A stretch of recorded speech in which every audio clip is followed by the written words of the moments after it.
Hello, नमस्कार, आदाब, सत श्री अकाल और अस्सलाम वालेकुम। मैं हूं मोहम्मद अहमद काज़मी, लेकर आया हूं आपका पसंदीदा कार्यक्रम आपके रूबरू। इस कार्यक्रम में हम आपको बहुत से ऐसे लोगों से मिलवाते हैं जो कई इश्यूज पर बहुत ही गहराई से काम कर रहे हैं। कुछ लोग आरटीआई एक्टिविस्ट, कुछ और सामाजिक कार्यकर्ता, और आमतौर पर सियासी बातें भी होती हैं इस प्रोग्राम में। इंटरनेशनल इश्यूज पर भी बात होती है। आज एक खास इशू है, वो ये कि आमतौर पर बीजेपी के साथ साथ आरएसएस का नाम लिया जाता है, जो हुकूमत कर रहे हैं इस वक्त। और आरएसएस को उनका एक तरह से पेरेंटल ऑर्गेनाइजेशन कहा जाता है, आइडियोलॉजिकल सोर्स कहा जाता है। लेकिन नागपुर में जहां इसका हेडक्वार्टर है, वहां कुछ ऐसे लोग भी हैं जो आरएसएस पर सवाल उठाते हैं। एक सवाल का जवाब आज तक नहीं मिला कि वो रजिस्टर्ड क्यों नहीं है, ये ऑर्गेनाइजेशन। अगर भारत के संविधान में आप यकीन रखते हैं तो आपने भारत के कानून के हिसाब से अपनी ऑर्गेनाइजेशन को रजिस्टर क्यों नहीं कराया। और अगर आप अभी कोरोना के दिनों में करोड़ों रुपए के खर्च की बात कही थी चैरिटी करने की, कहीं कोई बैंक अकाउंट नजर नहीं आया। इस पर हमने हमसे पहले बात की है। आज मेरे साथ खास मेहमान हैं जिनसे पहले भी हम बात कर चुके हैं। नागपुर से मोहनीश जबलपुरे साहब सामाजिक कार्यकर्ता हैं और आरएसएस पर अक्सर उंगली उठाते हैं, सवालात करते हैं, कंप्लेंट करते हैं। आरएसएस के खिलाफ तकरीबन 20 पुलिस कंप्लेंट इनके हाथों हो चुकी हैं। 2 क्रिमिनल केसेस चल रहे हैं जिसको वो बाकायदा परस्यू कर रहे हैं। एक सिविल केस चल रहा है आरएसएस के खिलाफ, और जबलपुरे साहब डटे हुए हैं आरएसएस के खिलाफ। और कमाल यह है कि इनका घर और आरएसएस हेडक्वार्टर वॉकेबल डिस्टेंस पर है। यानी नजदीक से देखने वाला आदमी इतना आहत है, तभी वो ये सब कुछ कर रहा है। और जवानी के उम्र में, 33 साल की उम्र में इस वक्त, अब से पहले ये इतने सब काम कर चुके हैं। मोनी जबलपुरे साहब, आपका वेलकम है मीडिया स्टार वर्ल्ड में। आप ये बताइए कि ये अयोध्या में हिंदू राष्ट्र की मांग करने का जो अनशन चल रहा है, उसमें आपको क्या तकलीफ है? आपने कोई कंप्लेंट की, हमने ऐसा सुना है। देखिए, बात विचारधाराओं की है। जैसा गिरोह चलते हैं, जो संगठन होते हैं, जो रजिस्टर्ड नहीं होते, हम उनको गिरोह भी कहेंगे। उनमें से एक गिरोह हमारे यहाँ पे भी चल रहा है नागपुर में, आरएसएस नाम का गिरोह ही है वो। तो ये जो गिरोह जो विचारधारा को लेके चल रहा है, और इनकी विचारधाराओं को से कहेंगे कि वो विचारधाराओं से प्रेरित होके जो लोग काम कर रहे हैं, उन्हीं में से एक है अयोध्या में जो बाबा बैठे हुए हैं। वो बाबा बोल रहे हैं कि उन्हें हिंदू राष्ट्र चाहिए, भारत को हिंदू राष्ट्र डिक्लेयर कर दो, और पूरे मुस्लिमों को यहाँ के पाकिस्तान और बांग्लादेश भेज दो। ये जो उनकी मांग है, ये पूरी तरीके से असंवैधानिक है, गैर कानूनी है। और ये गैर कानूनी जो इनकी मांग है, इसको लेके मैंने नागपुर पुलिस स्टेशन में मैंने शिकायत भी दर्ज कराई है। वो न्यूज में पढ़ने के बाद में और टीवी में देखने के बाद में मैं इसे गैर कानूनी कानूनी इसलिए कहूंगा। हम लोग सेक्युलर है, हम लोग धर्मनिरपेक्ष है संविधान में। देखिए, भारत की आत्मा हम संविधान को कहेंगे, और संविधान की अगर आत्मा कोई है तो हमारा सेक्युलरिज्म है। हम जो धर्मनिरपेक्ष है वो संविधान की भी आत्मा है। वो आत्मा को और वो सारी चीजों को हर्ट करने का काम ये लोग कर रहे हैं, जबकि लोग कर नहीं सकते। बिल्कुल नहीं हो सकता। ये जो प्लानिंग कर रहा है, ये इनकी प्लानिंग फेल है। पर भी ये जो गिरोह है, ये जो गिरोह प्लानिंग कर रहा है, लोगों को भड़का रहा है, और धार्मिक, कहीं ना कहीं धार्मिक अराजकता फैलाने का हम बोलेंगे षड्यंत्र कर रहा है, उसके खिलाफ मैंने पुलिस स्टेशन में शिकायत दर्ज कराई है। देखेंगे अभी, अगर उस पर कुछ ज्यादा समय तक अगर कार्रवाई नहीं होती तो मैं इसको कोर्ट में लेके चला जाऊंगा। तो ये पुलिस पुलिस आपकी बात सुनती क्यों नहीं है? क्या कानून के हिसाब से उन्हें चलना नहीं है? क्या है वो जो आप पुलिस में कंप्लेंट करते हैं, आपकी सुनते नहीं?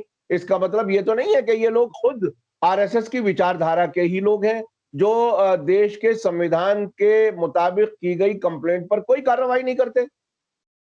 बिल्कुल कह सकते हैं ऐसा, क्योंकि मैंने ना अभी तक 30 पुलिस कंप्लेंट की है, जिसके ऊपर इन्होंने सीधी एफआईआर नहीं की। मुझे कहीं ना कहीं वो कंप्लेंट लेके मुझे जेएमएफसी कोर्ट जाना पड़ता है धारा 156(3) के अंतर्गत, और वहां से बोलना पड़ता है कि आप इसके अंदर इन्वेस्टिगेशन का ऑर्डर करिए। जो केस मैं भी 2 केसेस लेके गया हूँ आरएसएस के खिलाफ। और हम कहेंगे कि मुझे तो पुलिस स्टेशन से भी थ्रेट है। आप हम कह रहे हैं कि ये वही विचारधारा लेकर चल रहा है क्या, तो मुझे पुलिस स्टेशन से थ्रेट मिली है और मैं वो थ्रेट को लेकर मैंने सीपी ऑफिस में भी कंप्लेंट की रखी है।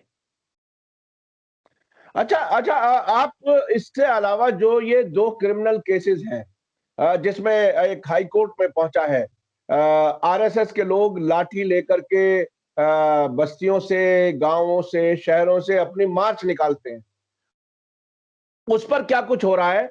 और आपकी बुनियादी कंप्लेंट क्यों है, कैसे है, किस तरह से आपने इसको परस्यू किया कि वो हाई कोर्ट तक आप इस मुकदमे को लेकर के पहुंचे? देखिए, नागपुर में आरएसएस का हेडक्वार्टर है, यानी यहाँ पे जो वो लोग काम करते हैं वैसा ही पूरे देश में करते हैं। नागपुर में सीपी ऑफिस यानी हमारे यहाँ पे जो स्पेशल ब्रांच होती है जो परमिशन देती है आपको किसी भी प्रकार के पथ संचलन कहिए या कार्यक्रम करना है या प्रोग्राम करना है, उसके लिए परमिशन देती है।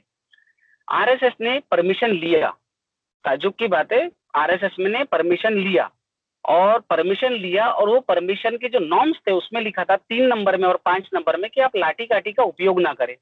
22 नंबर में लिखा हुआ था वही परमिशन में, 22 नंबर में लिखा हुआ था कि आप हमारी पूरी यानी जो अट है आप मान रहे हैं, इसलिए हम आपको ये परमिशन दे रहे हैं। और 23 नंबर में लिखा हुआ है कि अगर आपने इसका पालन नहीं किया तो हम कायदे से आपके ऊपर कार्रवाई करेंगे। अब मैं आपको बताना चाहूंगा, इनके 700, 1000, 500 लोग एक साथ निकलते हैं लाठी लेकर, मार्च पास करते हैं। खुद पुलिस वहां पे खड़ी होती है, पुलिसों के नियमों का पालन नहीं होता पर पुलिस इनके ऊपर गुना दर्ज नहीं कराती। तो मैंने उसको लेकर मैंने कोतवाली पुलिस स्टेशन में मैंने कंप्लेंट की। कंप्लेंट के ऊपर जब कोई कार्रवाई नहीं हुई, तो जैसे कि मैंने आपको बताया कि कंप्लेंट के ऊपर कोई कार्रवाई होती नहीं है, हुई नहीं, तो मैं उसको लेके है ना जेएमएफसी कोर्ट में गया, निचली अदालत जिसे हम कहेंगे, जिसमें धारा 156(3) के अंतर्गत हम लोग एक मांग करते हैं कि हमारी पुलिस स्टेशन ने नहीं सुनी, अब आप यहाँ पे इन्वेस्टिगेशन के ऑर्डर दीजिए। तो वहां पे मुझे मैंने प्रॉपर एफिडेविट नहीं किया ऐसा बोल के वहां से केस को उड़ा दिया गया। डिस्ट्रिक्ट कोर्ट गया, डिस्ट्रिक्ट कोर्ट ने भी सेम वही ऑर्डर रखा और मैं अभी उसको लेकर हाई कोर्ट पहुंचा हूँ, जिसमें डायरेक्ट पार्टी मोहन भागवत है। तो ये आपने मोहन भागवत के नाम से जो पार्टी उन्हें बनाया है, क्या आपको उम्मीद है, जैसी जिस तरह से देश में हालात हैं, जिस तरह से मॉब लिंचिंग कर दी जाती है, जिस तरह से किसी की भी पिटाई कर दी जाती है मजहब के नाम पर कहीं भी, और उस पर कोई कार्रवाई नहीं होती। दिल्ली के दंगे जो फरवरी में हुए उसमें बाकायदा कुछ लीडर्स हैं जो आज भी आजाद घूम रहे हैं और पुलिस वाले उन पर कोई कार्रवाई नहीं कर रहे। ऐसे हालात में क्या आप उम्मीद करते हैं, आशा करते हैं कि आपकी इस कंप्लेंट पर कोई वाकईन कोर्ट या पुलिस कोई कार्रवाई करेगी? बिल्कुल, कोर्ट से तो मुझे आशा है कि कोर्ट मुझे यहाँ पे न्याय देगा। ये जो इल्लीगल तरीके से जो मार्च पास करते हैं, देखिए इनको लाठी लेके चलने का इनको कोई अधिकार नहीं है। लाठी हम्म। लेके ना हमारे यहाँ पे जो मार्च पास निकालते हैं, पैरामिलिट्री, मिलिट्री, पुलिस फोर्स निकालते हैं, है ना? सिविलियंस को एक फ्रेंडली बिहेवियर और जो जिसे कहेंगे क्रिमिनल है, क्रिमिनल माइंडेड है, धार्मिक अराजकता फैलाने वाले लोग हैं, उनको डराने का, उनको बताने का कि भैया हम यहाँ पे इन लोगों के प्रोटेक्शन में, ये बताने का एक मार्च पास्ट का एक उनका एक तरीका होता है। आरएसएस क्यों बेवजह में मार्च पास्ट निकालता है तो निकालता है, उसके बाद में वो इलीगल तरीके से डंडे भी हाथ में दे देता है। वो क्या दिखाना चाहता है? वो फोर्स के इक्विवेलेंट ये दिखाना चाहता है। वो यहाँ पे पूरा जो इलीगल तरीके से जो मार्च पास्ट कर रहा है, उसके ऊपर वो जो डंडे वगैरह लेकर है, उसके ऊपर जो मैंने किया हूँ, अभी हाई कोर्ट में लेकर गया हूँ, तो मुझे वहां पे अपेक्षा है कि कोर्ट यहाँ पे मुझे न्याय देगा। अगर अगर न्याय ना मिला, नंबर एक, उसमें आप क्या कर सकते हैं? क्योंकि अब से पहले आपने इतना वक्त लगा दिया बहुत सी कंप्लेंट्स में। अच्छा, अब तक क्या कभी आपको किसी कंप्लेंट पर, आरएसएस के खिलाफ किसी भी कंप्लेंट पर, कोई कानून के तहत कार्रवाई कराने में आप कामयाब हो सके क्या? मैं आपको डिस्करेज नहीं कर रहा हूं, लेकिन मैं सिस्टम की बात समझना चाह रहा नहीं, सिस्टम यहाँ पे सिस्टम को समझना जरूरी है। मैंने अभी तक 20 कंप्लेंट की हुई है। पुलिस कंप्लेंट है, हमारे यहाँ के कलेक्टर ऑफिस में है। जैसा कि इनकी जो बिल्डिंग है आरएसएस, वो इलीगल तरीके से है, वहाँ पे ऑक्यूपेंसी सर्टिफिकेट नहीं है उनके पास में। उसके बाद में इनके मार्च पास को लेके, इनके लाठी को लेके है और इनके पास में जो फायर के एनओसीज वगैरह है, उनको लेकर है। मैंने काफी कंप्लेंट की है और मैं आपको बताना चाहूंगा कि मेरी कोई भी कंप्लेंट पे आज तक कोई कार्रवाई नहीं हुई।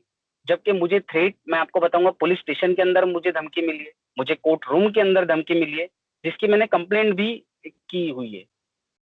पर हाँ, कहेंगे कि अभी तक मुझे सीधे तरीके से, जैसे हम जाते हैं एकदम सीधे तरीके से हम अपनी कंप्लेंट दर्ज कराते हैं, कंप्लेंट दर्ज होती है और आरोपियों के ऊपर कार्रवाई होती है। यहाँ पे अभी तक वो कार्रवाई हुई नहीं है, और अभी तो इसमें आरोपी मेरे पूरी तरीके से मोहन भागवत है और आरएसएस है। आरएसएस से जुड़े हुए लोग हैं, जो लोग उस समय मार्च पास्ट में शामिल रहते हैं। तो अभी अभी क्या आपने इस सिलसिले में कुछ और सामाजिक कार्यकर्ताओं को या कुछ और किसी पॉलिटिकल पार्टी को या किसी और एनजीओ को, चूंकि आप एक इंडिविजुअल हैं, इंडिविजुअल की बात बहरहाल इसी तरह से अब तक, जिस तरह से आपको अब तक तजर्बा हुआ, जैसा कि आपने बताया कि कहीं कोई कामयाबी नहीं मिली, तो इसमें कामयाबी हासिल करने के लिए कोई और ट्रैक टू भी कभी आपने सोचा है कि क्या क्या हो, किस तरह से? क्योंकि देखिए, दो चीजें बुनियादी हैं। एक तो आप कंप्लेंट कर रहे हैं कॉन्स्टिट्यूशन के तहत, दूसरी बात आप अपनी बिल्कुल नौजवानी के उस वक्त में, जिस वक्त आपको अपने कारोबार में, अपनी फैमिली में इन चीजों में बिजी होना था या तरक्की करनी थी। मुझे नहीं मालूम आपका पर्सनल क्या कारोबार है और कितने आप सक्सेसफुल हैं, मुझे नहीं मालूम, लेकिन फिर भी एक फोकस होता है इस उम्र में। आप उससे हट करके आरएसएस के खिलाफ झंडा उठाए हुए हैं। क्या कुछ लगता है आपको, क्या इस आंदोलन को या इस सोच को मजबूत करने के लिए कुछ और लोगों से कभी कोई बात हुई, कहीं से कोई आश्वासन मिला?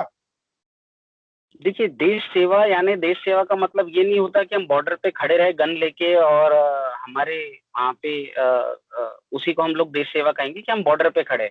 हम लोग यहाँ पे जो असंवैधानिक या जो गैर कानूनी हो रहा है, हम अगर उसके खिलाफ भी खड़े हैं तो हम तब भी देश सेवा कर रहे हैं। तो मेरा एकदम हम कहेंगे पिक्चर क्लियर है कि यहाँ पे तो मैं देश सेवा का ही काम कर रहा हूँ। अगर मैं संविधान को लेकर, संविधान के लिए अगर कहीं खड़ा हूँ या काम कर रहा हूँ, तो मैं देश सेवा कर रहा हूँ। और बची बात की कौन सपोर्ट में है, तो मेरा खुद का एक संगठन है, छत्रपति शिवाजी महाराज के नाम से मैंने यहाँ पे विद्यार्थी संघ बनाया हुआ है। मैं वो विद्यार्थी संघ में बताता हूँ, भगवा समझाता हूँ कि जो भगवा होता है, जो आरएसएस जो भगवा लेके चलती है, वो छत्रपति शिवाजी महाराज का भगवा नहीं है। छत्रपति शिवाजी महाराज के भगवे में सारे धर्मों के लोग, सारे जाति के लोग काम करते थे और समान अधिकार के साथ काम करते थे। और जो ये जो आरएसएस का भगवा है, ये पर्टिकुलरली एक समुदाय के लिए काम करता है, और वो अपने जो उनको काम करना है, उनको जो इंटेंशन है उसको साध्य करने के लिए वो काम कर रहा है। तो ये सारी चीजें मैं छत्रपति शिवाजी महाराज के नाम से जो मैंने विद्यार्थी संघ बनाया हुआ है, उसके तहत मैं स्टूडेंट लोगों को समझाता हूँ।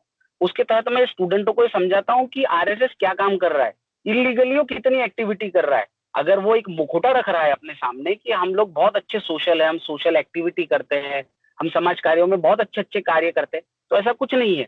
ये मुखौटे के पीछे जो उनका जो एक रियल फेस है, वो रियल फेस मैं उन लोगों को बताता हूँ, और काफी हद तक मैं सक्सेस हो रहा हूँ ये सारी चीजों में।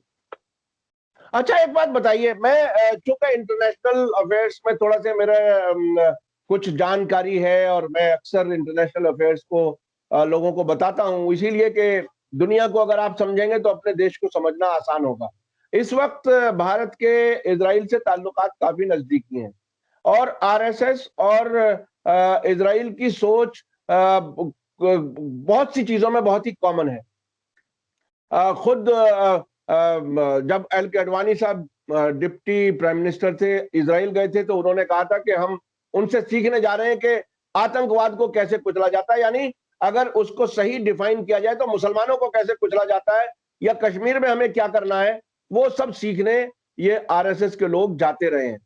अब आप इसको किस तरह से समझते हैं कि क्या उनकी तरफ से कोई ट्रेनिंग, उनकी तरफ से कोई मीडिया सपोर्ट, उनकी तरफ से कुछ ऐसा है जिससे आरएसएस और मजबूत हो रही है और बीजेपी को और मजबूत करने की कोशिश में लगी हुई?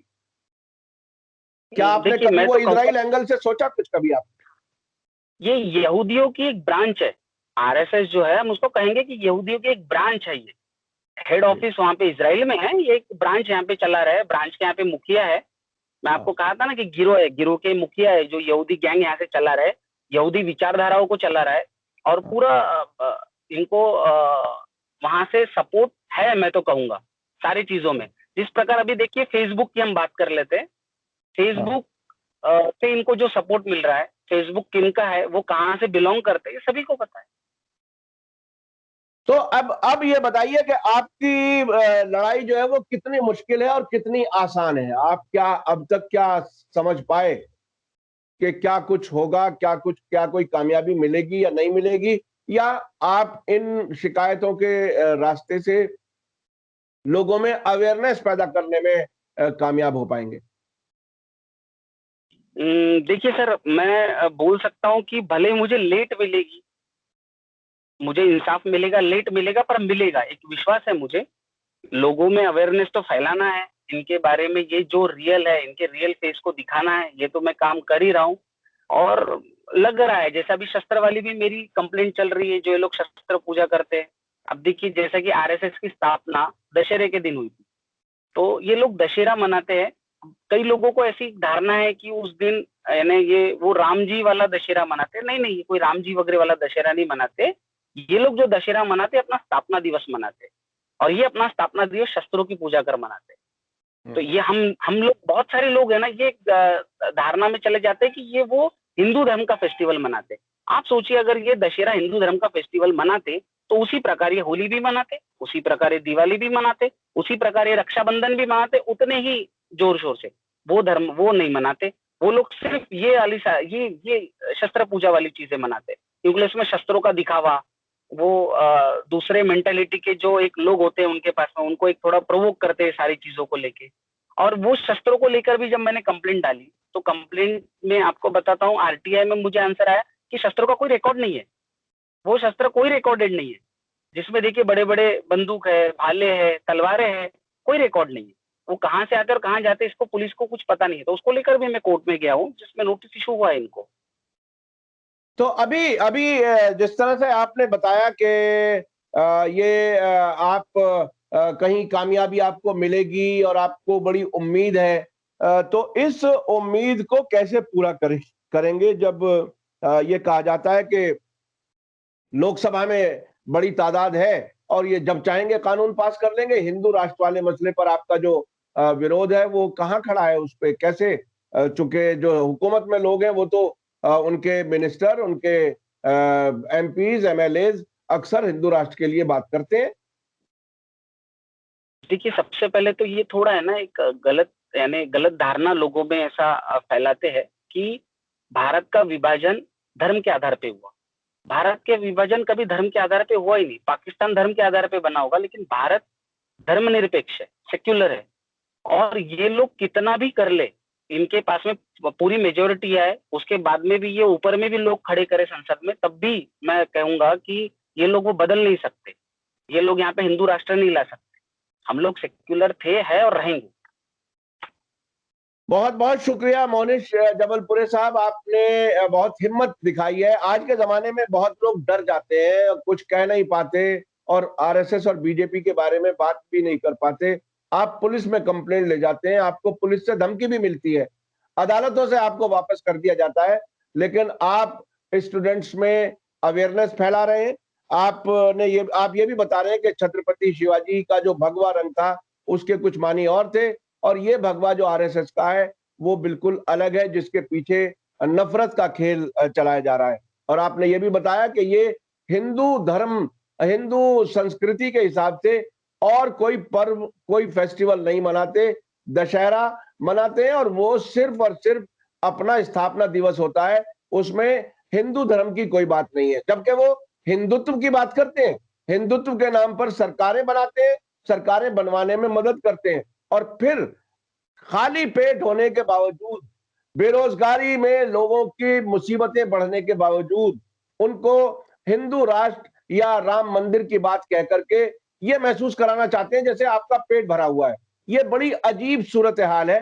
तो बहरहाल आप कोशिश कर रहे हैं, मेहनत कर रहे हैं और संविधान के अंदर रहते हुए कर रहे हैं। अब ये बहरहाल सरकार का काम है, सिस्टम का काम है कि आपको संविधान के मुताबिक इंसाफ मिले और मैं समझता हूँ पूरा देश इसका इंतजार करेगा। और हाँ, मैं एक बात और बताना भूल गया अपने दर्शकों को कि आपने आरएसएस को चेक किया है कि वो रजिस्टर्ड बॉडी नहीं है और अब ये खुद राष्ट्रीय स्वयंसेवक संघ का रजिस्ट्रेशन अपने नाम ले रहे हैं।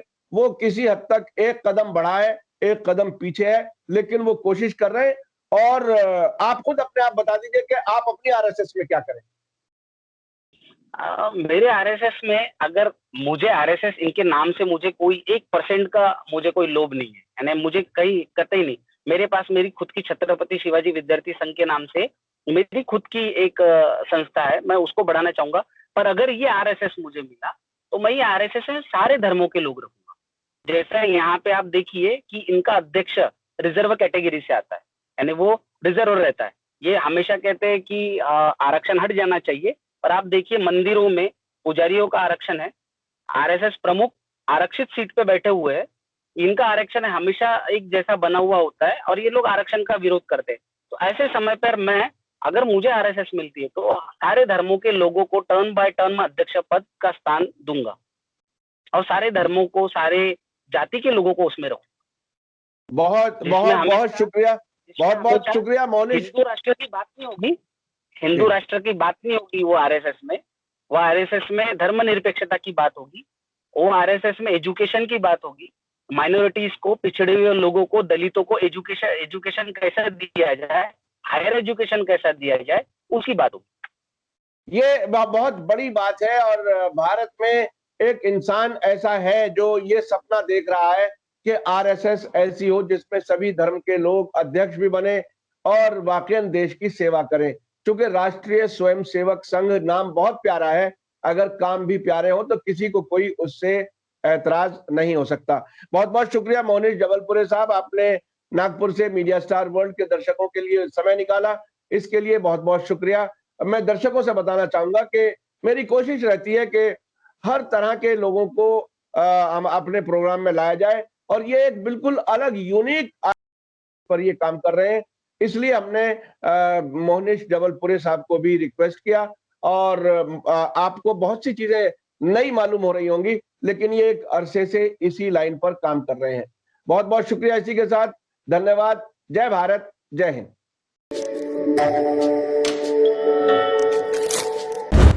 मीडिया स्टार वर्ल्ड के और वीडियो देखने के लिए हमारे चैनल को सब्सक्राइब करें और सीधे नोटिफिकेशन पाने के लिए बेल आइकन दबाएं।